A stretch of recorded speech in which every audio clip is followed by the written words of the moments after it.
नमस्कार, मैं दीपक शर्मा और मेरे यूट्यूब मंच पर आपका स्वागत है।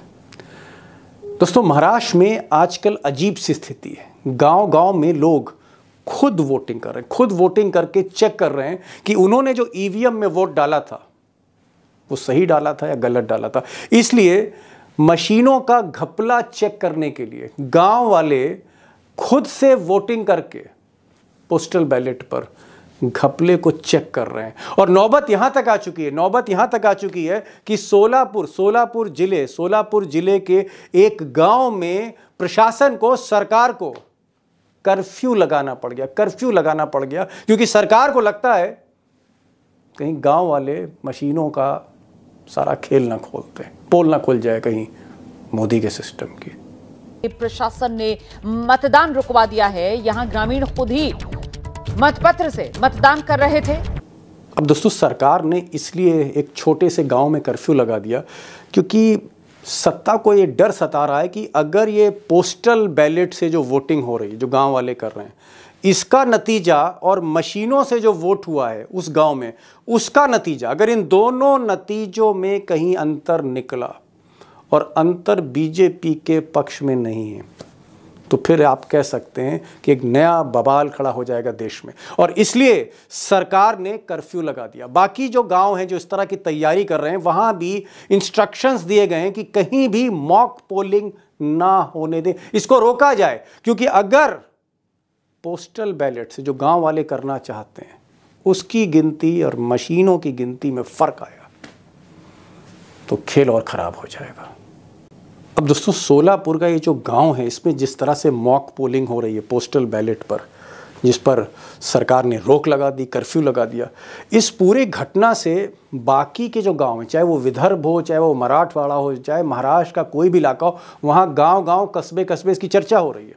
और बहुत से ऐसे गांव हैं जो इस तरह की मॉक पोलिंग करना चाहते हैं, पोस्टल बैलेट से करना चाहते हैं, मतपत्र से करना चाहते हैं। एक तरह से वो चेक करना चाहते हैं कि जो वोट उन्होंने मशीनों में डाला, पूरे गांव ने जिसको भी डाला, और जो मतपत्र से डाला, क्या उसमें कोई अंतर है। अब इस कहानी को तो मैं आगे खोलूंगा क्योंकि ये कहानी कैसी है जो आप आने वाले दिनों में सरकार के लिए बहुत बड़ा सरदर्द बन सकती है, पूरे सिस्टम की पोल भी खुल सकती है। लेकिन सोलापुर में ये नौबत आई क्यों? मुझे लगता है सबसे पहले इन साहब को देखिए, ये तस्वीर देखिए आप। ये तस्वीर है उत्तम जानकर की। अभी जो उत्तम साहब हैं ये शरद पवार की पार्टी से हैं। अब उत्तम साहब, ये जो सोलापुर का गांव है मरकटवाड़ी, जो सुर्खियों में आजकल, वहाँ पर काफ़ी पॉपुलर हैं। इतने पॉपुलर हैं कि ये कभी हारे ही नहीं वहाँ से, इस गांव से।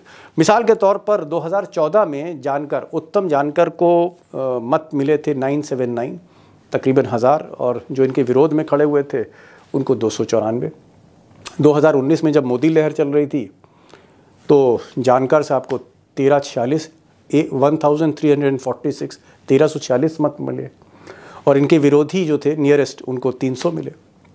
2024 में भी 4-5 महीने पहले लोकसभा के चुनाव में जानकर साहब को 1021 वोट मिले, और इनके जो नियरेस्ट कॉम्पिटिटर थे, राइवल थे, उनको 466 मिले। लेकिन इस बार अजूबा हो गया। इस बार लहर जो है फिर से जानकर साहब की थी, मोदी जी की लहर नहीं थी, शिंदे की लहर नहीं थी गांव में। लेकिन जब मशीनें खुली, जो बूथ खुला गांव का, तो वोट मिले इनके विरोधी को 1003 और जानकर साहब को वोट मिले सिर्फ 843। और यहीं से जो शक है गांव वालों को होने लगा कि कहीं ना कहीं कोई गड़बड़ है, कहीं ना कहीं कोई हेरा फेरी हुई है। अब जब ज़्यादातर गांव वालों को लगने लगा कि उनका वोट मशीन में रिफ्लेक्ट नहीं हुआ, तो साहब एक सभा हुई, ग्राम पंचायत की एक सभा हुई, और उस सभा में सबने माना कि हाँ भाई गड़बड़ तो हुई है। तो उन्होंने सोचा कि चलते हैं तहसीलदार के पास और तहसीलदार से बात करते हैं कि साहब यहाँ दोबारा रीपोल कराइए, चुनाव आयोग से कहिए, जिला प्रशासन से कहिए कि यहाँ रीपोल कराए, फिर से मतदान कराए। अब तहसीलदार तो ठहरा तहसीलदार, सरकार का आदमी, सिस्टम का आदमी, उसने ऊपर फ़ोन किया, मना कर दिया गया।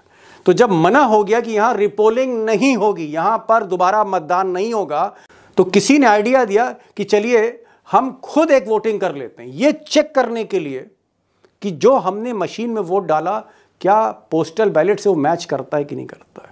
और फिर गांव वालों ने खुद ही मतपत्र बनाए और 3 दिसंबर को सुबह से वोटिंग होनी थी, शाम को नतीजे आने थे। अब सरकार को लगा कि कहीं पोस्टल बैलेट का नतीजा मशीनों के नतीजे से अलग हुआ तो साहब महाराष्ट्र में तो आग लग जाएगी। और इसीलिए पहले पुलिस भेजी गई, पुलिस ने मनाने की कोशिश की और जब देखा पुलिस ने कि मानने वाले नहीं हैं तो कर्फ्यू लगा दिया गया। यानी सरकार कहीं ना कहीं घुटने पे आ गई गांव वालों के आगे। अब दोस्तों मामला सिर्फ सोलापुर तक या इस गांव तक या तहसील तक सीमित नहीं है। सवाल ये कि पूरे महाराष्ट्र में ये चिंगारी भड़क उठी है और कई इलाकों में गांव वाले इस तरह की पोलिंग ऑर्गेनाइज कर रहे हैं। मेरी बात पर अगर यकीन नहीं हो तो प्रकाश पोरे जी को सुनिए। पोस्टल बैलेट नहीं, मॉक पोलिंग ये इसी तरीके से हम 2 बक्सेस रखेंगे, 2 बक्से, एक पे महायुति, उसके ऊपर मोदी जी का चेहरा और फडणवीस का चेहरा, दूसरा बॉक्स उसके ऊपर राहुल गांधी का चेहरा, शरद पवार का चेहरा और उद्धव ठाकरे का चेहरा। 3 चेहरे लगाएंगे और बॉक्स देंगे, लोगों को चिट्ठियां घर में भेज देंगे कि भाई उसके ऊपर तुम्हारा नाम वाम लिख के आओ, उसके अंदर डाल दो। क्या करेंगे गवर्नमेंट? दोस्तों जो सबसे बड़ा सवाल है वो ये है कि सोलापुर की आग विदर्भ तक पहुंच रही है महाराष्ट्र में, लेकिन ये आग अगर समानांतर वोटिंग की खुद वोटिंग करके चेक कर रहे हैं और मशीनों से मिलान कर रहे हैं